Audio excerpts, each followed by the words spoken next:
반갑습니다. 송재준입니다. 저는 진짜 대한민국에서 진보 좌파라고 스스로 얘기하는 사람들의 이 진짜 모습, 이 본 모습을 보면서 참 진짜 구역질을 느끼는 경우가 많은데요. 대표적으로는 진보 좌파라고 한다면 제일 중요시하게 생각해야 되는 게 뭐겠습니까? 사회적인 약자를 위하고 그리고 또 뭐 거대 권력으로부터 희생당한 사람들을 위해서 정의와 인권을 외치는 거. 이게 원래 기본 중에 기본이겠죠. 그런데 과연 우리가 대한민국에서 뭐 수십 년 가까이 되는 역사 동안 진보 좌파라고 하는 것들이 진정으로 이런 약자들을 위해서 무엇을 하는 걸 본 적이 있나요? 대표적으로 이제 그 죽음에 대해 가지고 얘네들이 정치적으로 쓰는 거를 보면은 저는 진짜 소름이 끼치고 그리고 역함을 느낍니다.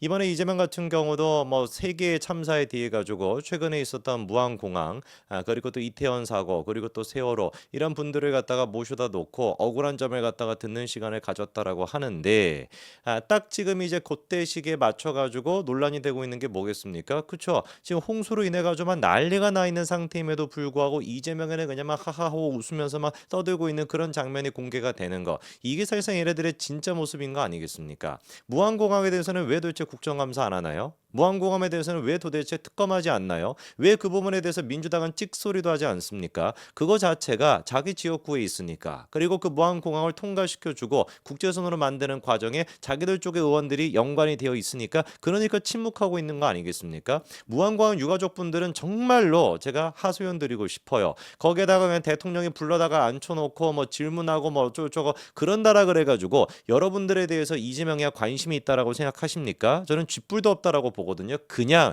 속된 표현으로 들러리에 불과하다고 봐요. 뭐가 없는 이상 이태원 사고에 대해서만큼 거기에 준하는 것만큼 민주당이 얘기하지 않는 이상 저는 그냥 이게 정치적으로 쓰이는 거로밖에 보이지 않습니다. 진짜 이런 역겨운 모습이 극에 달했던 것이 문재인의 바로 코로나 때 모습인데요. 정은경 질병관리청장 기억나실 겁니다. 타임즈에다가 얼굴까지 올라가 맨날 무슨 뭐 수척해진 모습으로 등장을 해. 거기에다가 무슨 뭐 저는 그것도 솔직히 이해가 되지 않거든요. 그런 싸구려 감성파리가 왜 통하는지 모르겠습니다. 질병관리청이 왜 막 머리가 막 헤쳐져 있어야 되는 것이고 뭐 어디 가서 무슨 뭐 넘어졌는지 막 눈통이가 막 밤통이가 돼 있고 막 이런 식의 모습이 왜 필요한 겁니까? 일만 잘하면 되는 것이죠. 현실적으로 이렇게 했고 백신은 이렇게 했으며 이런 부작용이 있는데 이렇게 조치를 했다. 딱딱딱딱 수치와 데이터를 가지고 얘기하면 되는 것이지. 머리 풀어헤치고 왜 나오냐? 그러면 연극이나 나가고 앉아 있지. 이재명이가 이번에 임명하려고 하는 두 사람 강선우와 그 다음에 이 정은경 이 두 사람이 코로나 시기에 보여줬던 모습에 대해 가지고 지금 논란이 되고 있는데요. 이런 논란을 인지하고 있음에도 불구하고 이재명이가 임명을 강하게 된다면 제가 봤을 때 이거는 공범이라고 봐야 됩니다. 지금 이게 만약에 공범으로 처리가 된다면 이태원 무슨 뭐 세월호 그 다음에 무안공항 무슨 얘기라든지 그 쥐뿔도 관심이 없는 얘기가 되는 겁니다. 왜? 사실상 민주당이 국민들의 안전과 국민들의 죽음을 정치적으로 쓴다라는 게 적나라하게 인정하는 것밖에 되지 않으니까요. 우선 일단 강선우 같은 경우는 이번에 나왔던 얘기 알고 계시죠, 그렇죠? 참 진짜 이번에 생각해 보면은 이명태 당시 이제 그 의협회장이 선고안이 있었던 것 같습니다. 당시 강선우한테 미친 여자다라고 얘기를 했었는데 모르겠어요. 지금 댓글 아마 쓰시는 분들이 저거 미친 여자가 아니라 미친 뭐다 뭐 이렇게 얘기하시는 분들도 계실 것 같은데 진짜로 근데 미친 여자 아니겠습니까? 강선우 같은 경우는 지금 논란이 되는 게 코로나 때 병원을 상대로 갑질했다는 이거 한 가지만 가지고서도 이게 만약에 보수 쪽에서 있었다. 뭐 김건희 여사가 됐거나 누가 됐든지 간에 이런 논란이 벌써 나라가 막 뒤집어지고 막 촛불 막 등장하고 막 난리가 나지 않았겠습니까? 아니 영국의 그때 과거 그 총리 같은 경우는 어땠습니까? 코로나 당시에 무슨 뭐 파티를 뭐 한 열댓 명 가까이 모여가지고 했다라는 것 때문에 그것 때문에 사실은 사퇴했었거든요. 근데 이거는 지금 국회의원이 그것도 딴 게 아니라 보건복지위원회 위원입니다. 병원이 됐거나 질병관리청이 됐거나 산하로 두고 있는 보건복지위원회 위원인 강선우가 코로나 당시에 병원에 가가지고 갑질했다. 이거만큼 심각한 문제가 뭐가 있죠? 어떻게 이거에 대해서 열불이 안 날 수가 있겠습니까? 내용도 기가 막혀요. 당연히 들어가려면 PCR 결과가 있어야 되는 것인데 그거 요구하니까 나 국회의원인데 어디다 대고 막 이런 거를 갖다 요구하고 앉아있어라고 막 행패를 갖다 부려가지고 간호사가 막 울음을 터트리고 결국에는 신속항원 검사 결과로 대체를 시켜주는 특별 대우를 해줬다라는 거 아닙니까?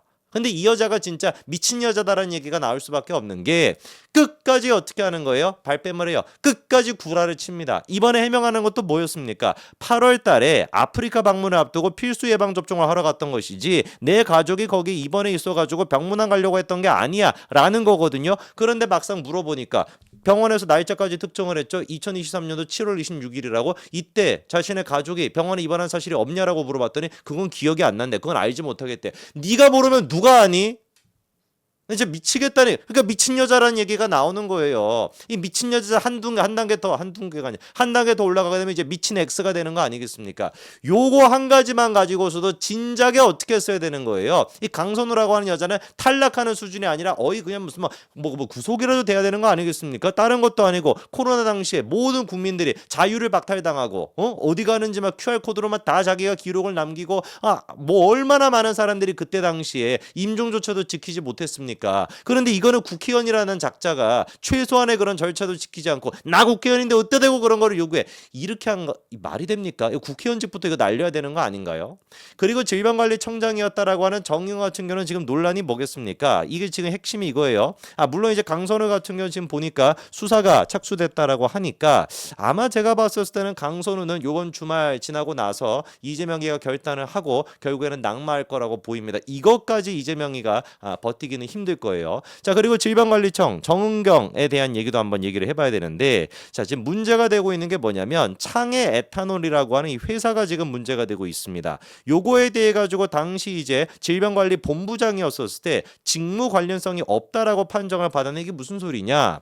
당연히 이제 그 고위공직자가 된다면 관련돼 가지고 직무 내가 예를 들어서 지금 질병관리청인데 질병관리 그때는 이제 그 본부였는데 거기와 관련돼 있는 주식을 가지고 있으면 가족들이 주식을 가지고 있으면은 이건 이해관계가 엮이게 되는 거잖아요. 그래서 관련돼 가지고 이제 조사를 받고 신고를 다 해야 되는데 남편이 이제 의사입니다. 근데 의사였던 남편이 당시 갖고 있던 이제 주식이 창해 에탄올이라고 하는 것인데 이거에 대해 가지고 직무 관련성이 없다라고 판정을 받았대요. 처음에는 그럴 수가 있습니다. 왜냐면은 창해 에탄올 같은 경우는 보혜양조를 갖다가 종속회사로 가지고 있는 회사인데 보혜양조가 이런 식의 이제 그 술을 만드는 곳이거든요. 좋은 데이는 꽤 유명하죠. 한라산 같은 경우도 유명하고. 또 하필이면 여기가 김재동 씨를 갖다가 또 저렇게 광고 모델 비스무리하게 또 썼더라고요. 근데 희한한 무슨 이분이 갑자기 왜 등장하나 싶은데. 자, 근데 문제가 뭐냐? 2017년도 초반만 하더라도 이제 창해 에탄올이라고 하는 곳이 술을 만드는 곳이었다가 요게 이제 코로나19 요게 이제 겹치게 되면서 알코올에 대한 수요가 급증을 하니까 2020년도 3월 달부터는 이제 의약 외품 손소독제 사업으로 진출을 했던 겁니다. 그러다 보니까 이게 뭐 거의 뭐 독점하다시피 막 이렇게 돼가지고 어마어마하게 이제 그 성장을 했거든요. 그 정은경의 남편 같은 경우도 어떻게 했냐? 2017년도 1,300주를 가지고 있다가 2021년도에 5,000주까지 거의 그러니까 4배 가까이나 보유량을 갖다가 늘렸는데 문제가 뭐냐면은 2021년도 3월달 그때 같은 경우는 정은경이가 질병관리청장이었습니다. 그렇게 해가지고 이제 주식이 높아져가지고 5천만 원을 갖다가 넘기게 돼서 정점을 찍었다라는 것인데 이게 만약에 사업 성격이 바뀌었어 회사가 처음에는 그냥 무슨 술 파는 회사였다가 이게 지금 방역과 직접적으로 연관이 되는 회사로 바뀌었다라고 한다면 진작에 어떻게 했어야 되는 겁니까? 심사를 갖다가 의뢰를 했어야 되는 것이죠. 그리고 의무적으로 정은경 같은 경우는 2017년도에 질병관리본부였다가 질병관리청으로 이게 이제 승격을 하게 되면서 마찬가지로 본인 또한 마찬가지로 질병관리청장이 되지 않았습니까? 그러면 당연히 자기와 관련돼 가지고 직무 관련성이 있는 주식이 있는지 그거에 대해서 심사를 받았어야 되는 게 의무인데 어떻다라는 겁니까? 공직자윤리법에 따르면 승진 전보 등으로 직무가 변경될 때에도 보유 주식에 대한 재심사를 의무화하고 있지만 그거를 받았다 안 받았다? 안 받았다라는 거예요. 그러면 생각해 보십시오. 이게 만약에 그때 당시에 이제 그 지호영이라고 하는 그 이제 거기랑 관련돼 가지고 마스크 이거를 이제 뭐 독점한다 이것 때문에만 난리가 나지 않았습니까? 근데 이게 입장 바꿔 가지고 국민의힘 쪽에서 지금 이제 무슨 뭐 질병관리청장 했던 그런 사람이 국민의힘 쪽인데 지금 관련돼 가지고 보건복지부 장관 하려고 하는데 코로나 때 이런 식으로 무슨 혜택을 받다. 민주당이 이거에 대해 가지고 얼마나 지랄 발광을 떨겠냐고. 국민 안전이 제일 우선이다.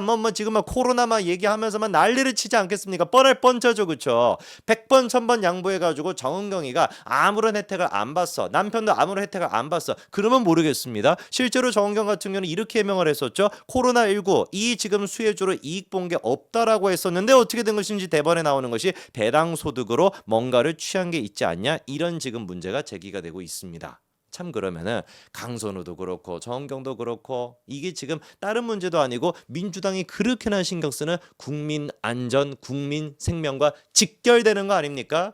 그 후쿠시마 그 처리수 문제를 가지고서도 그렇게나 발광을 떨었던 애들인데 코로나를 가지고 이런 식으로 뭔가 주식으로 혜택을 봐. 코로나 때 그런 식으로 뭔가 병원을 상대로 다른 것도 아니고 갑질을 해? 이거 가만히 둬서 되겠습니까? 과연 두 사람이 버틸 수 있을지 지켜봐야 되겠습니다만 제가 보기에는 이재명이가 결국엔 주말에 이 두 사람 정경까지는 아마 버틸려고 할 것 같은데 강선우 같은 경우는 낙마시킬 거라고 보고요. 그때부터 제가 말씀을 드렸죠. 지금 이게 묘한 파워 게임이 있다고 민주당 내부에서 지금 이제 강선우나 아니면 또 이진숙이나 이런 사람 밀려고 하는 거 그리고 또 이재명이가 그거는 약간 좀 옛날부터 부담을 느꼈다라는 거 이 파워 게임이 어떻게 진행이 될지 한번 지켜보자고요. 정청래랑 박찬대가 보여주는 이거에 대한 입장도 굉장히 재밌습니다. 그거는 제가 또 따로 말씀을 드리죠. 여기까지 말씀드리겠습니다. 감사합니다.